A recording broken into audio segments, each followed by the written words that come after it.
Nnyo agava ku Setahayi nti waliwo omwana omulala afudde era kigambibwa nti omwana ono afudde sinnategeera oba mulenzi oba muwala mbu abadde asoma kibiina kya senior 6 oba giyite senior ya 6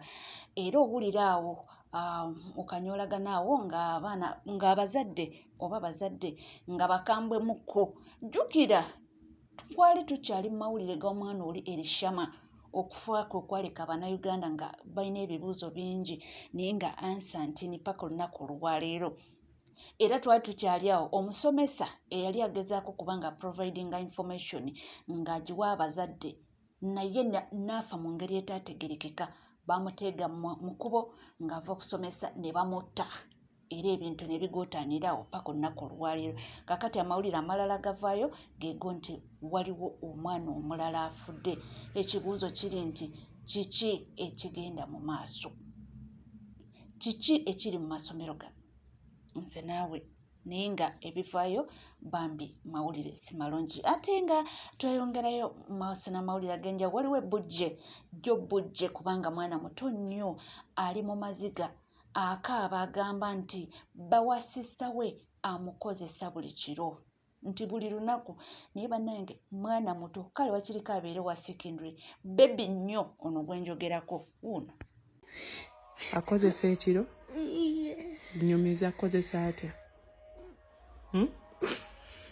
akwebakako buli lunaku sooka ombuulire buli lwakomawo atandika atya nnyumiza nnyumiza atandika atya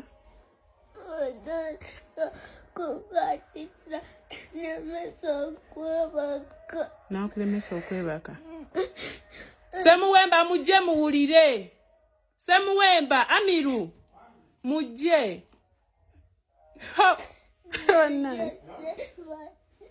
nejjo teweebase yakwebaseeko ekiro kyonna Kwemiru mujje muwulire nze mbagambye omwana mbu nejjo teyeebase yamusuzeeko ekiro kyonna buli wamusanga nga yeebase amulemesa okwebaka yogera buli kimu yogera tugenda musibya wakomawo akola atya kakana njagala oyogere kuba yene essaawa ey'okwogera owulidde laba omwana omuto we bamwonoonera future ku myaka emito bwe gityo omwana oyo muto nnyo sisuubira nti aweza n'emyaka 10 kale kakati kasa bigenze mu mawulire mujja kuwulira ate olwo banaamukwata nga bagamba nti noki tusuubire si mulwadde nti abadde asiga omwana obulwadde naye kibi nnyo era kibi ddala nga tuvuddeko ate nga tweyongerayo mu mawulire ag'enjawulo ye pulezidenti w'ekibiina kya NUP ng'asiiziridde emitala w'amayanja munnange yagambye nti ye ekigendererwa kye ayagala mukama anaaba amuyambye n'akwata entebe eno oba enkasi ayagala Uganda ya buli omu nga buli omu agifiiringa nti ndi mu nsi yange bibi. In a country, what are going to be your policies if you get rid of President Museveni? We are looking at breaking a dictatorship and having Uganda under civilian rule, which has never happened before. We want the voice of the people to surpass the voice of the guns. We want to return the rule of law and dignity to the Ugandans and utmost respect for human rights. We want to revive our education system. I mean, it is sad that the wife of the president, whose education is actually questionable, is the Minister of Education, and it is so sad, the recent happenings in Makerere University and what she said, but that explains the regime and the family and the couple that's ruling over us. We want to revive our healthcare system. It is sick itself. It explains why our government officials, our leaders actually never go to our hospitals. Even when they have to give birth, they fly to developed countries for treatment, while the Ugandans are left to suffer and die. That explains why we lose more than 19 women every day, not every week, not every month, but every day giving birth. More than 300 children die in Uganda, and all these other challenges that people go through. If we had a functioning healthcare system, it would be working. Uganda is enormously gifted with amazing fertile soils. However, the land has been conspicuously owned by one family or one clan or one grouping. We want to put an end to that. We want the natural resources of the country to be actually a property and a benefit of the people of Uganda. We are greatly endowed with natural resources, from minerals to oil. We want them to facilitate the people of Uganda and help develop us. And finally, we want to unite our country, because we live in a deeply divided country, divided along ethnicity, along class, along income, along political lining. We want to put an end to that, and that will need us to have a truth and reconciliation program that can bring our people together, so we can have a foundation that will take us together forward as a country. And most importantly, I know that many of our very resourceful, knowledgeable, educated and intelligent people have been forced to leave Uganda because the nation does not offer what they deserve. These are first world brains stuck in a third world country. We want to repatriate them back home. Ndowooza buli kimu kirikirya era mukiwulidde bulungi. Ate munange mukulu wayogera siraba lwaki mbamuddiramu oba nziriŋŋanamu ebigambo byayogedde nedda. Ate munange abawagizi ba Uganda Cranes bakambwe bitya, bakambwe naye ku mawulire g'empulira agatambula nti abaana baffe akasente kansooke tutwaleyoko. Byakunywa byaffe batukulya dola 3 amaze mugatukoza 3 soda wa 10 mumutukuza sinye kumyeza sasa tutina maanyi gawagira lwaki mutukole ebintu ng'ebyo lwaki n'amasobodo tusikaninga emirundi 3 gyemudiringanwa lwaki amazza go 10 ag'ebitaano lwaki mugatukoza 13 n'abaana bonna bawoze ebyokunywa mu biseera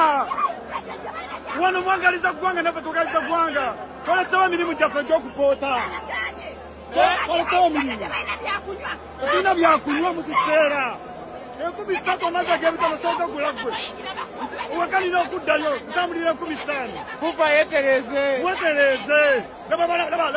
ababede mubalaba teri abantu bali wano ekao tuseera amazzi. Abawagizi balina ensonga zaabwe, buli kimu baakibasedde okuyingira akasoda ke banywedde nate ne babakuba n'eggoolo 3. Obukambwe buli awo, naye okusinziira ku fuva President omukulu Magogo ndowooza olaba nga mukambwe mukagamba mbu abaana abo tebalina right demandinga ssente. The other time mbu mukyani baazanyayo biki tewali, mbu why do you demand nga you have nothing you have put on table. Kyekigambo kyakozesezza. So that means munanga abaana baffe yadde omupiira bagusambye naye ndowooza n'akasente tekabaddewo. Abo abasambi mukyani basamba biki? What did they play? When you demand for money, what have you put on table? They went there and played shit football, and then they come back okay. Mubanja ki mwakola ki? Fa President omukulu Magogo anti oluusi twogera ne mugamba bannange musala omugambo nange tetusala mugambo nga tetulina proof. Tubeera ne proof era ne tubateera waawo ne mugiraba. Ate munange nga byonna bigenda mu maaso jjukira nabagambyeko nti omukyala Juliet Zawede Bushoki yamusaba obufumbo nakkiriza naye ba sisters and brothers in laws aba Uganda ekintu ekyabasanyusa ne bagamba tubadde tumanyi munange Kamiri waffe yagenda okwewangulira omuntu ate kiki ekyaliwo jjukira era mawulire gayitingana nti abantu wano baalikoko bedetingako era bwe tuwalaba nga ekintu kitambula ne tugamba dokita awo gwakutenyweza nga tumanyi nti oba oli awo ajja muyambako kubanga ate asituka mu mbeera mwali atererera eddala naye munange tomanya ekyaliwo kubanga era baaliko wamu eyo egyali amulwaliza ebyali omwalaba so tetumanyi bagamba nti ebyomunju tebitootolwa gyamanya ekyaliwo kakati ono ye avuddeyo okutubuulira lwaki bibino Bushoke teyandiwasiza Juliet Zawedde. Juliet Zawedde italina kuwasa Bushoke oba kufumbirwa Bushoke. Chance yali ya kamiliyoni. Ne kamiliyoni sigala taba mampaati akawago akafuba ndi superstar. Yitasobola kufugibwa. Yitasobola kufugibwa. Kyovola ba Juliet Zawedde omwe agujja ku Bushoke. Aguza ne Kamili bonna babadde babaabi naye alonzeeko mu Bushoke lwa mpisa. Ebirungi bijjirwa abo ababikoleredde ye Bushoke. Bwe batwala Kamiliyoni mu Amerika yagendinga board ne bamubulira nti ku kyalo kwoli kusulako omusajja bamuyita Bushoke gwe wayimbanga naye maama loda bomboras clat okategedde Ngomanyi nti Zawedde yagendanga n'akola emirimu gye nga Kamiliyoni amulekaawo omulwadde ne bawizo bali mu kuba nnyo siti zaabwe yalina okunoonya Kamiliyoni yalina okunoonya abantu abasula mu area bamubeezebeeze Bushoke n'alinkinga up n'ajja mu nnyumba as a guest yajjanga as a guest era nga Kamiliyoni bali bamulekedde order Juliet Zawedde temuyingiza abantu mu nnyumba yange namwe embwe ensomooze simanye embwe ensolima emmese ensolima manyiza Juliet Zawedde alunda n'obumese ssebuyo bamnazipeti namwe ebintu byange ebimuli byange tebabirinyirira nga bawizo ne Kamili bali baba wadda kye bayita etteeka mu nnyumba temukyaza abantu temuleeta mu ndongo temuleeta mu outsider. This is why ne wizo yaleeta mu ko party era yasanga obuzi bali bamufulumiza n'akaaba take me home bombo rasclat mukajjukiraako Bushoke walinkinga up mu nyumba y'omugagga Kamili mulwadde baniko kubiranga bejjukanye bya bulijjo bakubiraga omugagga ali mukola yayemeno omugagga bwakoma wasangawo Bushoke nga Kamili amulese kwa Kamili yakabira omugagga nagamba naye nyandiza okoko mugenyi wange ajja muyimbi nayimba naye bamuyita Bushoke kyamuyamba nekisanga nga Juliet Zawedde yali already amanyi who Bushoke is yayemeno Juliet Zawedde akoma wateekawo ekyeggulu nti muyimbi we Tanzania tuteekawo n'ekyeggulu gwiru nga zivugira ensaniya mmere biki matooke nga bitandika Guinness simanyi shade of spade Zawedde wa sente simanyi shade of spear emyengeje jimu simanyi shade because ebiti eja Zawedde ne sente baukana bali bati ng'emyenge givuga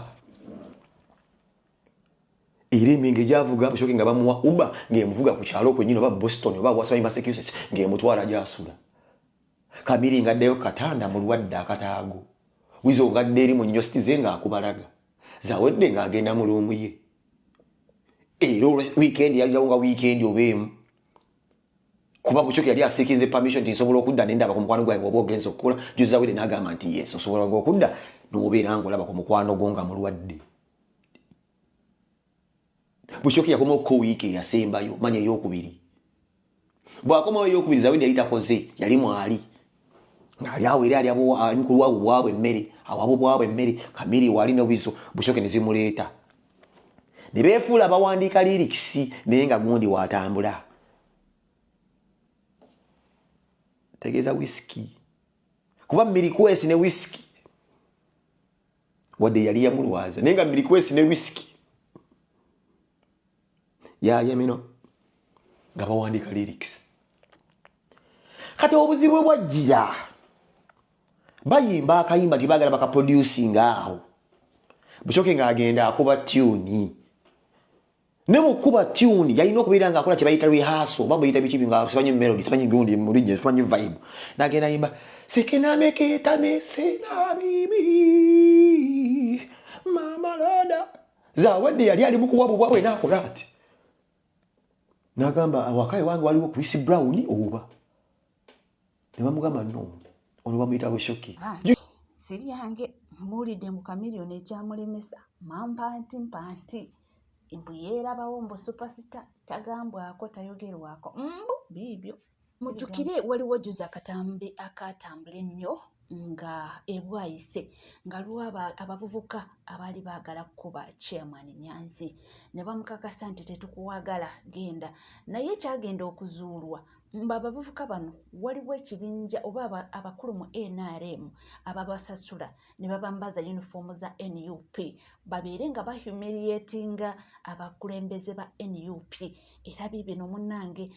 lunaku lweggulo tasobodde okuba nga twa-identifyinga abamu ku abo era n'omuntu oyo agezaako okubanga ateekamu ssente akozingewo commotion eyo abantu bagambe nti abantu wabakuuye. Ankuweeyo katono ku gali eno waliwo enkola etandikiddwawo ab'NRM nga bambaza abavubuka abayaaye bano ababadde bakuba abantu ku kampeyini za Mwami Museveni bwe bayita eggaali zaabwe ezo ezamukuluddamulira ya kirimu bambaza abavubuka ba NRM t-shirt za nuupu ne bakola ku bakandidate abamu aba opposition effujjo aba nuupu nga balowoozesa abantu nti tebabakola kyera ekyabadde Kawempe oba wakitegedde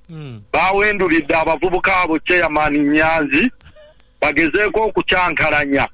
naye abatuuze babadde babasse babagambye mmwe muli baawa mwe mutwogerera ffe balonzi bawano twagala Nyanzi temujja kikola kyekimu kyalabikidde n'Emityana North nga kirimu Kibedi ne banne nga bambaza bakuba ebifaananyi bya Bishop Tom Sange mbwabuuza ku Mwami Museveni ng'ali mu t-shirt bakuba n'ebiposita mbu babitimbe mu kipuulu eyo propaganda tagenda tulya twagala kununula ggwanga bantu abajja okukulembera mu bitundu ekintu ekyo tukivumirira kitegeera ekintu ekyo naye nga babaguddemu dda era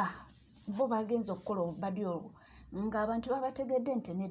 nedda waliwo ekitatambula bulungi waliwo ekitali kituufu waliwo ali emabega w'ekintu kino ani akipika era bagenza okukola research mu butuufu nga waliwo akipika waliwo akitambuza naye nga musasulire nga bamuwa ensimbi abe ng'akola ekintu wekiti mbu balowoozese eggwanga nti olaba nabo ku ground tebabaagala naye nga mu butuufu si ekituufu era nga byonna mu butuufu byappa nga wookola ki nga wendiwulira so kyekyo munange ekitambula kyekyo munange ekigenda mu maaso naye nga byonna bigenda mu maaso tulina amawulire amalungi oluvannyuma lwa Mama Kampala okubanga ava mu ddwaliro era n'akomawo waneeno ku ground munange soon or later tulina essuubi nti twandiraba Eddie Mutwe ng'aweereddwa bail era munange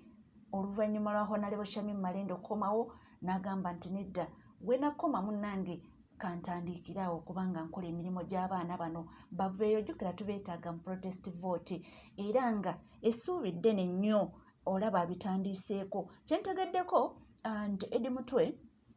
bateereddwa ku lisiti y'abantu abagenda okuba nga basabira bail ennaku z'omwezi nga 14 omwezi guno gwe tulimu so mukama wayamba at least ne baba tebamuweereddeewo olunaku olwo wabaawo essuubi nti okuwuliriza bail application ye nti kugenda mu maaso essuubi libaawo nti abaana bano oba oliyawo twandibalaba nga bavaayo eryo ssanyu ly'amaanyi nnyo era abagamba nti mukwano nti talina kyakoze yoyo atanafunako ndowooza obuzibu n'amubeererawo naye nga agezaako naye munange naye muntu abaawo ebigaana wabaawo ebisumbwa n'alemererwa naye nga kyensobola okukakasa kyekyo nti ssaawa yonna Mama Kampala ajja kubanga akola kiki ajja kubanga asecuringa bail y'abantu bano wabula kyetumanyi kikimu nti abantu bano ekizibu kyabwe kiri kimu nti webagezaako okukola kino nga bateekawo nti kino webagezaako okukola kino tibateekawo kino naye tusuubira nti slowly by slowly bijja kubanga oba oliyawo securinga bail yaabwe ate basobola okubanga bavaayo. Katweyongera okubanga tusaba, tweyongera okubanga tukwatira wamu era tulabe kiki ekinaddirira. Webale kubanga wekominde ku mukutu, tuweerabira kubanga osubscribing webanga obadde tonaba, ringing that notification bell, sharing, liking, ebisigadde buterevu amawulire nja kubanga ngakuwa era nja kubanga ngakutuusa kuwona woli wona wasinzidde. Sigala naffe tovaawo.